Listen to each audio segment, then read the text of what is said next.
ছিল যে তার পরিণাম আপনারা দেখছেন। আমাদের মধ্যে উপস্থিত হয়েছিল আমাদের পার্টির সভাপতি এবং মাননীয় বিধায়ক বিধায়িকা চৌধুরী মহোদয়কে আমি গ্রহণ করার জন্য অনুরোধ করছি। এই জিনিসগুলো আমাদের বিশ্লেষণ করতে হবে।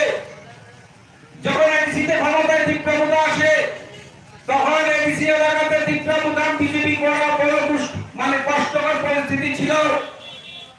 নরক না লেখা এখন প্রত্যেক খবর না লেখা এই পদ্ধতির চল যে কষ্ট আমরা ঘুমাবো থাকা নরক ধৈর্য অনুমোদন নেই আমলি ফল মামলায় একদিন মামলায় আজকে তার সুফল তারা পাচ্ছে।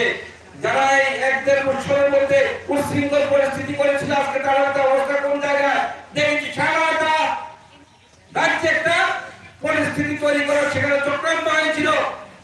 যারা জনগণতি করা আমার তীব্রতা সামনে ছিল যারা বিজেপি বিধায়ক তীব্রমুখ জনগণরা যে আচিনি যে বিজেপি খাইনা বাবাই কাবিয়ে দিবা বলনি নক সরো আরং চাও পাক পঠালাইও নগর গান দাও আবরা নিয়ম আবরা খানচা আবরা নাম শুনলে যাবো আবরা খানচা আবরা চিন্তা মাখা যায়।